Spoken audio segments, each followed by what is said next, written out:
గత ఎన్నికల్లో మనం అత్యధిక మెజారిటీతో మనకి అధికారంలోకి వచ్చింది వైసీపీ. ఈసారి ఎవరికి రాబోతుందని మీరు అంటారు? ఎవరికి అత్యధికంగా వస్తుంది ఈసారి? మన వైసీపీకి ఎంత రావచ్చు? ఇక్కడ ఒకటే గుర్తుపెట్టుకోవాలి, బలమైనటువంటి రాజుని ఓడించడానికి గడ్డి పరకల కంటే ఇంకా హీనమైనటువంటి ఏదైనా మొక్క ఉన్నదంటే ఎక్కడ దానికి పేరు కూడా తెలియట్లే, గరికాకులు అనుకోండి, కలిసి వస్తే దాని అర్థం ఏంటి? సముద్రం రాజు ఎదుకోవడానికి సామంత్రాలు దాన్ని ఎత్తుకొచ్చుకోవాలి. కొండ అద్దమందు కొంచెమే ఉండదా, విశ్వదాభిరామ వినరవి అంతే. సో జగన్మోహన్ రెడ్డి క్లియర్ క్లిస్టల్గా చంద్రబాబు నాయుడు గారి ప్రోత్సాహంతో, పవన్ కళ్యాణ్ గారి యొక్క ఆదరాభిమానాలతో, పురంధరేశ్వరి గారి యొక్క ఆశీస్సులతో, నారా లోకేష్ గారి పిల్లచేష్టలతో, అసలు వైసీపీ ఓడిపోతున్నటువంటి స్థానాలను కూడా అద్భుతంగా వారి వాక్చాతుర్యాలతో ప్రజలలో మమేకమై సైకిల్ పోవాలి అని వాళ్ళ గుర్తుని వాళ్లే పోగొట్టుకుంటూ రేపు పొద్దున చంద్రబాబు నాయుడు గారు కానీ, లోకేష్ గారు కానివ్వండి, మా మాలోకం కానివ్వండి, చివరికి అక్కడ కన్ఫ్యూజ్ అవుతారు వీళ్ళు. ఎక్కడికి? ఈవీఎంకి వెళ్ళేసరికి రాత్రంతా అదే కళ ఉంటుంది కదా, పోయి ఆ ఫ్యాన్ గుర్తుకే ఓటేసి అత్యధిక మెజారిటీతో వైసీపీని గెలిపిస్తున్నారు. 107 నుంచి 115, 120 ఓట్ల శాతం గెలిపిస్తున్నారు. కుప్పంలో చంద్రబాబు గెలుస్తారని కొంతమంది, లేదు గెలవడానికి కొంతమంది, అవాస్తవాలని కొంతమంది, దాని గురించి మీరే అంటే ఇక్కడ ఇదే మన క్యూబ్ టీవీలో మన శ్రావణ్ గారు ఇంటర్వ్యూ చేస్తున్నప్పుడు నేను 25,000 ఓట్లతో ఓడిపోతున్నానంటే అదేంటండి, ఇది చాలా డేర్ వాయిస్, నా స్ట్రాటజీ ఇది, నా పొలిటికల్ స్ట్రాటజీ ఇది, మా వ్యూహాలు మాకుంటాయి. వాళ్ళు ఏమంటారు, షణ్ముఖ వ్యూహం అన్నారు. అది ఏ సంగ్రామంలో తెలియటల్లా, కొత్త పేరు కొత్త కొనుక్కొచ్చారు. కుప్పంలో చంద్రబాబు నాయుడు ఓడిపోతున్నాడు అనేది నా స్ట్రాటజీ. ఒక పొలిటికల్ అనలిస్ట్గా ఎందుకు అంత బలంగా చెప్తున్నారు ఓడిపోతారని? నా స్ట్రాటజీ అండి అది. నేను ఒక ఆస్ట్రాలజర్గా చెబుతున్నాను, ఓడిపోతున్నావు, నువ్వు జాగ్రత్త పడు, అక్కడికి వెళ్ళి నువ్వు మమ్మల్ని తిడుతున్నావు. నువ్వు ఇదే ఛానల్లో, ఇదే క్యూబ్ ఛానల్లో 6 నెలల ముందు చంద్రబాబు నాయుడు గారు బలాన్ తారీఖున కారాగార వాసం ఉంది వెళుతున్నాడు అన్నటువంటి ఆ టైంతో సహా ఇదే ఛానల్లో చెప్పాం. మరి ఆ రోజు తెలుగుదేశం పార్టీ కార్యకర్తలు నోట్లో బూరుగుపల్లి వారి బూరుగుపూడి బెల్లం పెట్టుకున్నారా? బలాన్ తారీఖున బయటకు వస్తాడు అని చెప్పి ఆ రోజు వచ్చినప్పుడు మమ్మల్ని గౌరవించారా మీరు? ఈ రోజున ఒక సాధారణ ఆస్ట్రాలజర్ని, నేను మెగా జ్యోతిష్యుడిని కాదండి, లేకపోతే నేనేమి పెద్ద జ్యోతిష్యుడిని కాదు, నేను జ్యోతిష్యం నేర్చుకుంటున్నా, నా జ్యోతిష్యం రాదు, నేర్చుకుంటున్నా, మంచి మాటలు చెబుతున్నాను. నన్ను ఈ రోజున ఒక అనలిస్ట్గా మార్చినటువంటి పార్టీ తెలుగుదేశం పార్టీ. నన్ను తిడటానికి, నన్ను కొడటానికి, నా ఇంటి చుట్టూ రిక్కీలేసి భయభ్రాంతులకు గురి చేసి, నాకేం భయం? జగన్మోహన్ రెడ్డి కోసం చావటానికైనా సిద్ధంగా ఉన్నది. నేను చెప్పేశాను మా ఇంట్లోకి, నన్ను ఏ క్షణంలో అయినా సరే తెలుగుదేశం వాళ్ళు హతమారుస్తారు, ఇది ఖాయం. ఒకవేళ వైసీపీ పార్టీ అధికారంలోకి వచ్చిన, అక్కడ చంద్రబాబు నాయుడు గెలిచిన, నాకు మరణం తథ్యం, డిసైడ్ అయిపోయినా నేను. కాబట్టి నా గురించి మీరు ఆలోచించకండి అన్ని బాధ్యతలు అప్పచెప్పాను. జగన్మోహన్ రెడ్డి కోసం నేను ప్రాణత్యాగాన్ని కూడా సిద్ధమన్నా. రైట్. షర్మిల గారు కడప నుంచి పోటీ చేస్తున్నారని ప్రచారం సాగుతుంది, దాని గురించి మీరేమంటారు? ఒకవేళ చేస్తే గనక మనకి గెలిచే అవకాశాలు కనిపిస్తున్నాయా, లేదా అవన్నీ ఒక స్ట్రాటజీగా, ఇది కూడా ఒక స్ట్రాటజీగా వాడుకుంటారా? మనం ఇందాక చెప్పుకున్నాం, ఇది ఒక స్ట్రాటజీ. ఒక రకంగా చెప్పాలంటే చిరంజీవులు అంటారండి. ఎన్టీ రామారావు చిరంజీవి. ఎందుకని? ఆయన చేసిన మంచి ఏదైతే ఉందో అది అచిరకాలం ఉండేటువంటిది, వాళ్ళకి మరణం లేదు, ఆ పేరుకు మరణం లేదు. ఎన్టీ రామారావు గారు రేపు మా మనవాళ్ళు కూడా మేము పరిచయం చేస్తాం. ఎన్టీ రామారావు ఘనత గురించి చెప్పాల్సింది. ఒక రకంగా చెప్పాలంటే ఎన్టీ రామారావు గారి ఆత్మ జగన్ రెడ్డిలోనికి ప్రవేశించి ఆ రోజు ఎన్టీ రామారావు ఏ పథకాలు అయితే పెట్టి చేయాలనుకున్నా అవన్నీ జగన్మోహన్ రెడ్డి చూపించారండి. రాజశేఖర రెడ్డి గారికి మరణం లేదు. ఎందుకంటే రాజశేఖర రెడ్డి గారు నేను ఒక ఆస్ట్రాలజర్గా పూర్వజన్మలపై పరిపూర్ణమైనటువంటి పట్టు కలిగిన వ్యక్తిని, నేను రీసెర్చ్ చేసిన వ్యక్తిని. ఆ రోజు అల్లూరు సీతారామరాజు గారి యొక్క చనిపోయినటువంటి డేట్ ఆఫ్ బర్త్, ఈయన పుట్టిన డేట్ ఆఫ్ బర్త్ ఒకటేనండి.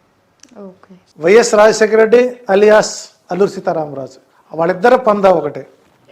ఎప్పుడైతే ఆయన పేరు చారిత్రకంగా నిలబడిపోయింది అనుకున్నామో, అటువంటి చరిత్రని షర్మిల తిరగరాసిందండి. ఎప్పుడైతే మురుసుపల్లి షర్మిలా శాస్త్రి రాహుల్ గాంధీకి తల వంచిందో ఆ రోజు రాజశేఖర రెడ్డి మరణించిన రోజు అండి.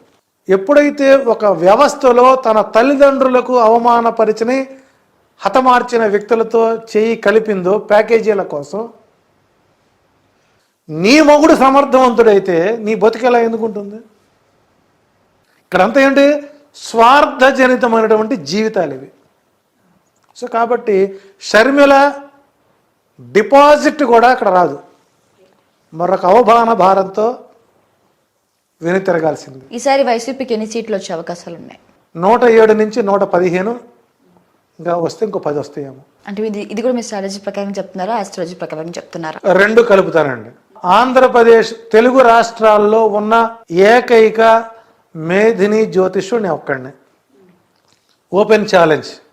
ఎంత సంఖ్య చెప్పారు ఇందాక? 107 నుంచి 115. ఇది తప్పితే నేనే జూన్ 4 ఇక్కడికి వస్తాను. నేను జూన్ 4న కౌంటింగ్ రోజున క్యూబ్ టీవీలో కూర్చుంటాను. ఆరో తెలిసిపోతుంది కదా. చంద్రబాబు నాయుడు అన్ని సర్వేసులు కూడా ఏం చెబుతున్నాయండి? చంద్రబాబు నాయుడికి మెజారిటీ తగ్గుతుంది అని చెబుతున్నారు. కారణం వారికి తెలిసి ఓడిపోతున్నారని. నేను ఓపెన్ చెబుతున్నాను, ఓడిపోతున్నాను. ఒక అనలిస్ట్ తాను తీసుకున్నటువంటి లైనప్ మారకూడదండి. గుడివాడ నుంచి కొడాలి నాని ఓడిపోతారనే ప్రచారం సాగుతుంది, దాని గురించి మీరు? 13,600 ఓట్లపై మెజారిటీతో గుడివాడలో నాని గెలుస్తున్నాడు. తెలుగుదేశం పార్టీ పూర్తి పేరు పలకలేరు, తన పేరు తాను చెప్పుకోలేడు. మేము ఆ రోజున తెలుగుదేశం పార్టీ మీటింగ్ పెడితే బాబు 300 రూపాయలు ఇచ్చి మేము నుంచున్నాం రోడ్డు మీద. సార్ 300 ఇస్తున్నాం సార్, లోపల కూర్చోండి సార్. అక్కడ గుడివాడలో నానికి మాస్ ఫాలోయింగ్ ఉంది. కానీ కొడాలి నాని చూసి అక్కడ ఓటేయట్లేదండి. రాజశేఖర రెడ్డి అనేటువంటి వ్యక్తి ఆనాడు కొడాలి నాని తెలుగుదేశం పార్టీలో ఉన్నప్పుడు, తాను సీఎంగా ఉన్నప్పుడు అక్కడ నీటి ఎద్దడిని తీర్చినటువంటి ఏకైక భగీరథుడు గుడివాడ ప్రజలకు వైఎస్ రాజశేఖర రెడ్డి. కొన్ని వందల కుటుంబాలకి, వేల కుటుంబాలకి వాటర్ సప్లై చేశారండి. నీళ్ళు ఇచ్చిన వాడు ధర్మాత్ముడు అంటారు, దేవుడు అంటారు. అవును. ఈ రోజున గుడివాడలో నీటి ఎద్దడి లేకుండా పోయిందంటే దానికి కొడాలి నాని యొక్క ప్రోత్సాహం, రాజశేఖర రెడ్డి యొక్క సహకారం. Right sir. జాతకం ప్రకారంగా పవన్ కళ్యాణ్ గారి రాజకీయ భవిష్యత్తు ఎలా ఉండబోతుంది? అసలు పిఠాపురంలో ఆయన గెలుపుందా? గెలవడు, స్ట్రైట్ మాట. ఆయన కూటమిలో ఆయన తప్ప ముగ్గురు గెలుస్తారండి. ఎవరండి? పవన్ కళ్యాణ్ తప్ప ఒక ముగ్గురు గెలుస్తారు. అది వాళ్ళ సొంత ఇమేజ్తో. అందుకే బాబు మీరు రాకండి మేము చూసుకుంటామని చెప్పంటున్నారు. నిన్న దామచర్ల జనార్దనం ఒంగోలులో నారా లోకేష్ యూత్తో యువగళం పెట్టాడు. మళ్ళీ పబ్లిక్ పిల్లలు యువత ఎక్కడెక్కడ ఉందండి? ఓపెన్గా స్టేట్మెంట్ ఇచ్చారు. ఇప్పుడు సెలవులు వచ్చాయి, లేకపోతే హాల్ నిండేది. ఎవరు? దామచర్ల. అర్థం ఏంటి? అక్కడ ఎవరు లేరని. ఏదో ర్యాంప్ ఒక ఏదో ఉంచాడు, క్యాట్ వాక్. ఆ క్యాట్ వాక్ చేయడానికి కూడా అక్కడ పబ్లిక్ లేరు, ఈయన అందాన్ని చుట్టానికి కూడా. కాబట్టి పవన్ కళ్యాణ్ అనే వ్యక్తి రాజకీయ సమాధి అయిపోయింది. రేపొద్దున సినిమా రంగానికి కూడా ఆయన దూరంగా ఉండే అవకాశాలు బలకుంటాయి. చివరికి హరిలో రంగ హరి చెప్పు కూర్చోటమే. సో రాజకీయ భవిష్యత్తు అనేది తనకు తానుగానే ఒకటి గుర్తుపెట్టి మనం ఎవరూ చెప్పక్కర్లేదండి, మనం ఎవరు చెప్పక్కర్లేదు. చంద్రబాబు నాయుడు గారే పవన్ కళ్యాణ్కి రాజకీయ సమాధి చేస్తున్నాడు. ఆ వర్మ గారితోనే పవన్ కళ్యాణ్ని సమాధి చేయిస్తున్నాడు. పవన్ కళ్యాణ్ గెలిస్తే వర్మకి ఏముంటుంది అక్కడ? కాబట్టి వర్మ గారికి ఏం చెప్పాడు, నువ్వు పవన్ కళ్యాణ్ ఓడించుకొని రా, నీకు ఎమ్మెల్సీ ఇస్తా. దట్స్ ఇట్, అంతే. జగన్ గారు మరోసారి అధికారంలోకి వస్తే రాష్ట్రం ఎలా ఉండిపోతుంది? రైట్, మంచి ప్రశ్న. 2 సంవత్సరాల కరోనా సమయంలో కూడా ఆర్థిక ఇబ్బందులున్న సమర్థవంతంగా నడుపుకొచ్చాడు. ఏమన్నా ఒక చిన్న లాజిక్ చెప్తాను. అంత్యోదయ పథకం ఉంది కేంద్ర ప్రభుత్వం. దేనికోసం పెట్టింది? ప్రభుత్వం ద్వారా అందవలసినటువంటి పథకాలు ఏవైతే ఉన్నాయో దేశం చివరకు అందాలి. ఇక్కడ సంక్షేమము, స్వస్థత. ఫస్ట్ దారిద్ర్య దిగువ రేఖ నుంచి గ్రాఫ్ పెంచాలా? విజయవాడలో BRTC రోడ్లో గత 5 సంవత్సరాల క్రితం దరిదాపు ఆ రోడ్లో 5-6 వేల మంది పడుకునేవాళ్ళు అండి, యాచకులు. 5-6 వేల మంది పడుకోండి. ఈ రోజున మనం చూస్తే, గట్టిగా చూస్తే 10 మంది పడుకోవట్లేదు. వాళ్ళకి కూడా వసతులు ఏర్పాటు చేశాడు. కానీ ఇక్కడ బడుగు బలహీన వర్గాలని బలవంతపు వ్యక్తులుగా మార్చాడు. ఈ రోజున వాళ్ళు కూడా తల పైకెత్తుకొని రాజ్యాంగబద్ధ పదవుల్లో అగ్రవర్ణాల వారితో పోటీ పడే విధంగా తీసుకొచ్చాడు. బడుగు బలహీన వర్గాల పిల్లలు 3rd క్లాస్ నుంచి టెట్ క్లాసులు, చక్కటి ఇంగ్లీష్, IB చదువుతున్నారు. అగ్రవర్ణాల పిల్లల కంటే బడుగు బలహీన వర్గాల పిల్లలు భాష మాట్లాడుతూ ఐక్యరాజ్య సమితి దాకా పిల్లలు వెళ్ళారు అని అంటే అది అభివృద్ధి కాదు అని అంటారా? ఆడపిల్లలు స్కూల్కి హోందాగా వెళ్తున్నారు, ధైర్యంగా వెళుతున్నారు. వాళ్ళకి పూర్తి స్థాయిలో సంరక్షణ ఇచ్చాడు, మంచి ఆహారం ఇచ్చాడు. ఒక కుటుంబంలో ఒక ఎడ్యుకేటర్ తయారైతే ఆ కుటుంబం అభివృద్ధి కాదా? నేను ఒకటే అప్పీల్ చేస్తానండి. నేను అమిత్ షా మాట్లాడారు, తెలుగు భాష నశించిపోయింది తెలుగుదేశం. ముందు నువ్వు తెలుగు భాష నేర్చుకునిరా అంటే, తెలుగు భాష గురించి నీకు తెలియనప్పుడు ఎట్లా మాట్లాడతావు? మరి నువ్వు ఇంగ్లీష్ ఎందుకు మాట్లాడతావు? తెలుగు ఆంధ్రప్రదేశ్ తెలుగు మాట్లాడాలి కదా. అంటే ఇంగ్లీష్ ఎలా ఉండాలి? చంద్రబాబు నాయుడు ఇంగ్లీష్ మాదిరిగా ఉండాలి, లేకపోతే లోకేష్ గారు ఇంగ్లీష్ భాషలా ఉండాలి. ఐఆమ్ గోయింగ్ టు బజార్, ఐసీఏ పాము, బట్ అయితే కొట్టేవాడిన కానీ దుడ్డు కర్రా చేయమే నహి హై. ఇది ఇంగ్లీష్, రెపటెక్స్ ఇంగ్లీష్. ఈ రోజున ఆ చిన్న పిల్లలు ఇంగ్లీష్లో మాట్లాడుతుంటే వీళ్ళకి బాధగా ఉందండి, ఈ భాష నాకు రాకపోయినే. రైట్, మీరు ఇందాక అభివృద్ధి గురించి మాట్లాడారు కదా సార్. సో కొన్ని స్పీచెస్ నేను కూడా ఫాలో అవుతుంటాను కాబట్టి కొన్ని షార్ట్లో చూసాను నేను. హైపర్ ఆది ఒక వ్యాన్లో ఉండి అంటారు, అమ్మఒడి మీకు ఇచ్చాడు, మీ ఇళ్లలో మీ మొగుళ్ళకేమో అక్కడ మద్యపానం నిషేధం అని చెప్పి దాని మీద పెంచాడు, ఆయన మీ దగ్గర కింద నుంచి ఇస్తున్నాడు, పైనుంచి మీకు వేస్తున్నాడు అని ఒక షార్ట్ చూశాను. సో అభివృద్ధి, ఆయన అధికారంలోకి ఎంటర్ అవ్వగానే మద్యపానం నిషేధం అని అన్నాడు. ఇప్పటి వరకు అది అవ్వలేదు. ఇంకా చీప్ బ్రాండ్స్ పెట్టి మీ మొగుళ్ళని హతమారుస్తున్నాడు, ఇండైరెక్ట్గా ఆయన చంపుతున్నాడు అనేసి అంటారు. డైఫర్ అది అసలు ఇంతకీ వాడి బ్యాక్గ్రౌండ్ ఏంటి, వాడి క్యారెక్టర్ ఏంటి, వాడు ఏ స్టేజ్ నుంచి వచ్చాడు? రెండోది, ఒరే పిచ్చిముండ అక్కడక అమ్మ ఒడి పథకం పెట్టింది అది కేవలం ఆడవాళ్ళ అకౌంట్లోకి వెళ్తున్నటువంటి జ్ఞానం కూడా నీకు తెలియపోతే ఎట్లాగా? నేనే క్యాష్ వెళ్తల్లా. అవును, ఆడవాళ్ళ అకౌంట్లో డబ్బులు ఈ రోజులో ఏ ఆడమనిషి తన మొగుడికి ఇస్తుందండి? So rare. దాచుకుంటున్నారు. ఈ డైఫర్ ఆదికి కూడా అమ్మఒడి పథకం ఎందుకు పెట్టారో తెలుసుకునే జ్ఞానం లేనటువంటి ఒక పశువాడు. ఎందుకు పెట్టాడంటే, తల్లిదండ్రులు ఆర్థిక పరిస్థితిలో ఉంటే 500 రూపాయలు మగవాడికి, 200 రూపాయలు ఆడవాళ్ళకి, పిల్లలకి 100 రూపాయలకి కూలికి పనులకు వెళ్తుంటే ఓదార్పు యాత్రతో పాటు పాదయాత్ర చేసినప్పుడు చేలల్లో పిల్లలు, రే నీ దరిశిలో పాదయాత్రకు వచ్చినప్పుడారా తెలుసుకో, ముందు వచ్చినప్పుడు కూర్చోబెట్టి ఇంత చిన్న పిల్లలు ఎందుకు పనులు చేస్తున్నారంటే అప్పుడు క్యాలిక్యులేషన్ వేశారు. సో వీళ్ళు స్కూల్స్కి ఎప్పుడైతే దూరం అవుతున్నారో, ఎడ్యుకేషన్ దూరం అవుతున్నారో, అవును, ఈ కూలీ డబ్బులు ఏవైతే ఉన్నాయో అదే ప్రభుత్వం ఇస్తే వాళ్ళు సంపాదించేది వాళ్ళకు ఒక ఆసరాగా వస్తుందనే ఉద్దేశంతో పెట్టిన పథకం. పిచ్చిముండా కూడా తెలియకపోతే ఎట్లా? ముందు నువ్వు తెలుసుకో, మీ ఊళ్ళో తిరుగు. నీకు ఈ రోజు కారు వచ్చింది, ఈ రోజు నీకు వచ్చింది. అంతకుముందు నీ బతికేంటి? దర్శిలో, నీ ప్రకాశం జిల్లాలో నీది నాది ఒకే ఊరు. వాడు ఏదో ప్రాసల కోసం వాడతారు. ఎదుటి వాడిని క్రిటిసైజ్ చేసి రోత కామెడీ ఇచ్చి రోత మనుషులుగా మారేటువంటి ఈ పనికి మాలినోడి మాటలు కూడా మనం నమ్మాల్సిన అవసరం లేదండి. వాడికి ఏం తెలుసండి? నీ ఇంట్లో నీ చెల్లో, నీ అక్కో ఈ రోజున ఒక ప్రభుత్వ స్కూల్ చదువుతుంటే, ఒకప్పుడు ఆడపిల్ల స్కూల్కి వెళితే ఈ జాకెట్ల మీద కుట్లు కుట్టించుకొని తన శరీర అవయవాలను దాచుకొని భయంగా వెళ్ళేవాళ్ళు. ఈ రోజున జగన్ అనేటువంటి వ్యక్తి వచ్చిన తర్వాత విద్యా కాను కింద శరీరం ఏ అవయవాలు కనపడకుండా వస్త్ర ఆచ్ఛాదన ఇచ్చి మంచి భోజనం పెట్టి, ఒకప్పుడు ఆడపిల్ల మూత్రానికి పోవడం ఎంత బాధపడేదంటే చెట్ల కోసం చాటుకు వెళ్ళేవాళ్ళు. ఈరోజు సగర్వంగా వాళ్ళ ఇంట్లో వాళ్ళు పోతున్నట్టు పోతున్నారు.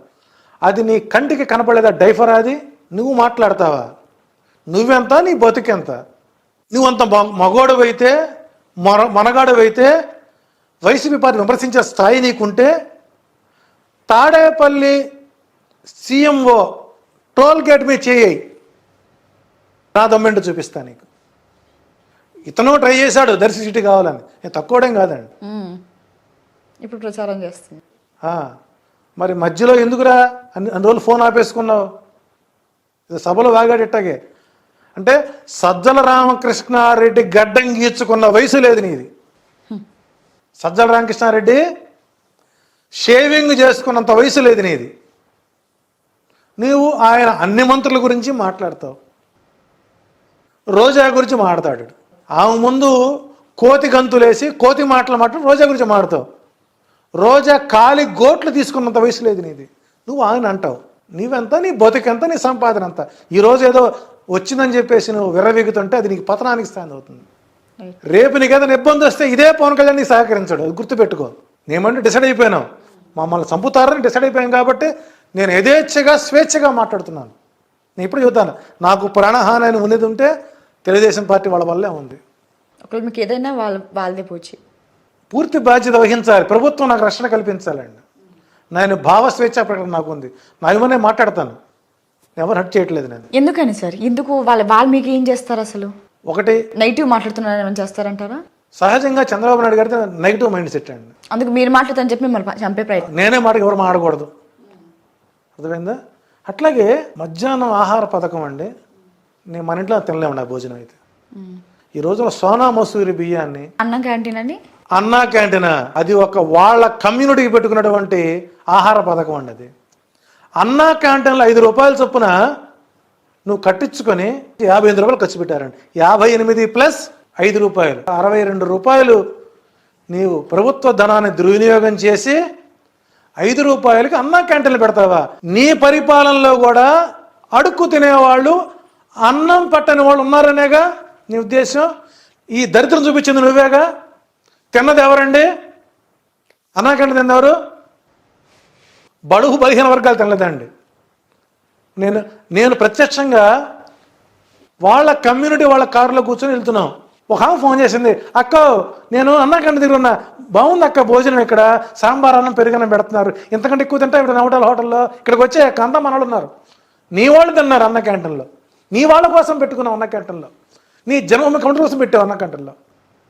5 బడుగులు తింటే 95 మంది నీ వాళ్ళు తిన్నారు, నీ వాళ్ళకి నువ్వు పెట్టుకున్నావు. ఎందుకు సార్ అక్కడ తిరిగే బీదవాళ్ళు కాకపోతే లేదా మేము మిడిల్ క్లాస్ వాళ్ళు కూడా ఒకటి గుర్తుపెట్టుకోండి, విజయవాడలో అలంకార టాకీస్ దగ్గర రోజుకి కొన్ని వందల మందికి ఉచితంగా అన్నం పెట్టేవాళ్ళు ఉన్నారండి.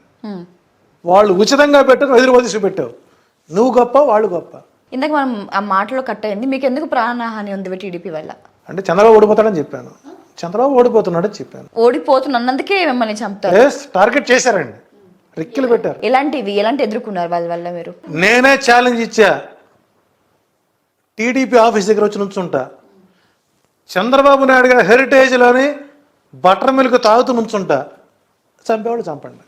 మీకంటే ఇంకా ఘోరంగా వాళ్ళని గలీజ్గా అబ్యూజ్గా మాట్లాడిన వాళ్ళు ఉన్నారు, మరి వాళ్ళని కూడా ఏం చేయలేదు కదా మిమ్మల్ని. అంటే నేను ఇక్కడ అంటే ఇది బద్దవైరం కదా. కమ్యూనిటీ వల్ల మిమ్మల్ని చంపుతారా? ఇద్దరు వ్యక్తులు మాత్రమే బాహాటకంగా ప్రచారం చేస్తున్నాం. ఒకటి Jwalapuram Srikanth, endowments advisor, then నేను. ఇద్దరమే మా ఇద్దరం ఎదుర్కొంటాం, సమయం ఎదుర్కొంటున్నాం. ఇద్దరు ఎప్పుడైనా ఎదుర్కొన్నారా? 2004 సంవత్సరంలో వైఎస్ రాజశేఖర రెడ్డి గారు గెలుస్తున్నారు అన్నప్పుడు మలక్పేటలో నా ఆఫీసు ధ్వంసం చేసిన వాళ్ళు టీడీపీ కార్యకర్తలు కాదా? మీకు ప్రూఫ్ ఉందా? పబ్లిక్ డొమైన్లో ఉన్నాయండి, మీడియా కవరేజ్ చేసింది. వాళ్ళే చేశారని ప్రూఫ్ ఉందా? జెండాలు కట్టుకొస్తే ఎవరనుకోవాలి? ఏ జెండా? టీడీపీ జెండాలు వేసుకుని వచ్చారా? 2009లో బొటాబటి మీద 155 సీట్లతో మరలా తిరిగి రాజశేఖర రెడ్డి గెలుస్తున్నారు అన్నప్పుడు కారు అద్దాలు పగలు కొట్టారు టోల్గేట్ దగ్గర, అప్పటికి నందిగామ దగ్గర. వాళ్ళే. కానీ ఆ రోజున భయపడలేదు, నా ఇమేజ్ పెంచారు. 2014లో టీడీపీ గెలుస్తుంది అని చెప్పాను. ఇప్పుడు కొంతమంది వైసీపీ అధికారులు వాళ్ళు కొట్టారు. 2019లో తిరిగి మళ్ళీ అధికారంలోకి వైసీపీ వస్తున్నాం, ఆ రోజున ఇబ్బంది పెట్టారు. టీడీపీ వాళ్ళు 24లో వస్తుందనని ఇబ్బంది పెడతారు. ఇది ఈసారి నేను వాళ్ళకి దొరకకుండా కారులోనే తింటున్నాం, కారులోనే పడుకుంటున్నాం, కారులో చాప దిండు దిప్పటి బకెట్ పెట్టుకున్నాం, ఒక కెమెరా పెట్టుకున్నాను, నా వాయిస్ని ఇస్తున్నాను.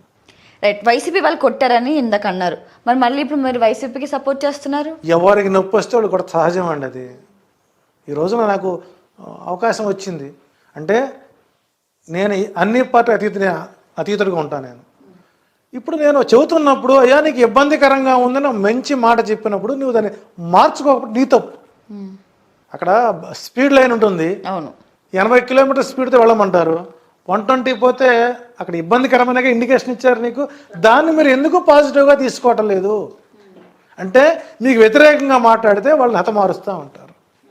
ఇది నీ పార్టీ యొక్క లైనప్. రైట్. సో కాబట్టి ఏదైనా చేయని సిద్ధం, జగన్ సిద్ధం, నేను సిద్ధం దేనికైనా సరే. సో కాబట్టి ఇక్కడ డైఫర్ ఆది గురించి మనం చాలా తక్కువ మాట్లాడుకుంటున్నాం, చాలా ఎక్కువ మాట్లాడుకున్నాం ఆయన గురించి. ఎందుకంటే అతన్ని పెద్దవాడిని చేయకూడదు మనం. వాడేవాడండి ఎదుటి వాడి పర్సనాలిటీ మీద రొచ్చు జోకులేసుకున్నాడు కూడా వాడు రైటరు, వాడు ఒక యాక్టర్. అది మన దౌర్భాగ్యం. జనాలు ఎంటర్టైన్మెంట్ చేస్తున్నారు కాబట్టి ఆయన ఎంటర్టైన్ అవుతున్నాడు. వాడి మాట్లాడిన వీళ్ళంతా నీతిగా ఆలోచించాలి. అలాంటి వాళ్ళని సభ్య సమాజం ప్రోత్సహించకూడదండి. కాబట్టి డైఫర్ ఆది మాటలు నా దృష్టిలో వరకు చెప్పాలంటే ఆడ గజ్జి కుక్క అని చెబుతాను నేను, పిచ్చి కుక్క. సార్ ఇంకా చివరిగా రోజా గారి గెలిపోవటం గురించి చెప్పండి. సో రోజా గారు ఒక 1 week back half an hour మీట్లో ఒక నిమిషం చెప్పుకొచ్చిన గ్రహ ఫలితాలు గోచర ఫలితాలు వ్యతిరేకంగా ఉన్నప్పుడు దైవ బలం సహకరిస్తుంది. సో ఇక్కడ అకాల్డెడ్ సైన్స్ పూర్తి స్థాయిలో సహకరిస్తుంది. సో వ్యతిరేకత అనేటువంటిది వ్యతిరేకం ఉన్నదన్నాడు పోలింగ్ బూత్లో ఓటేయడు, ఆడు ఓట్లు లేనివాడే మాట్లాడతాడు అక్కడ. సో కాబట్టి ఇక్కడ రోజా గతం కంటే మెరుగైనటువంటి ఓటు శాతంతో అంటే లాస్ట్ రౌండ్లో గెలిచే అవకాశాలు ఉన్నాయి, ఇబ్బంది ఏం లేదు. అంబటరాంబాబు గారు వారం క్రితం ఒక ఛానల్కి ఇస్తూ అతను ఓడిపోతున్నాడని చెప్పాను. మా పవన్ కళ్యాణ్ పుణ్యం అని అంబటరాంబాబుని కూడా గెలుపుకు అవకాశాలు దగ్గర తీసుకొచ్చాడు. సో ఆయన దాన్ని రికవరీ అవుతున్నారు. ఓవరాల్గా ఆంధ్రప్రదేశ్లో చంద్రబాబు నాయుడు, పవన్ కళ్యాణ్, లోకేష్, బాలయ్య బాబు, పురంధరేశ్వర్ గారు ప్లస్ మోడీ, అమిత్ షా గారు ఈ షడ్గ్రహ కూటమి 6 గ్రహాలు కలిసి మాపై పూర్తిగా ఆశీర్వచనం ఇచ్చి జగన్మోహన్ రెడ్డిని గెలిపించే ప్రయత్నం ఈ కూటమి చేస్తుంది. కాబట్టి వారు చక్కగా ఉండాలి, వారు ఈ 15 రోజులు హ్యాపీగా ఉండాలి, వైసీపీని గెలిపించాలని నేను భగవంతుని ప్రార్థిస్తున్నాను. Thank you sir, thank you so much.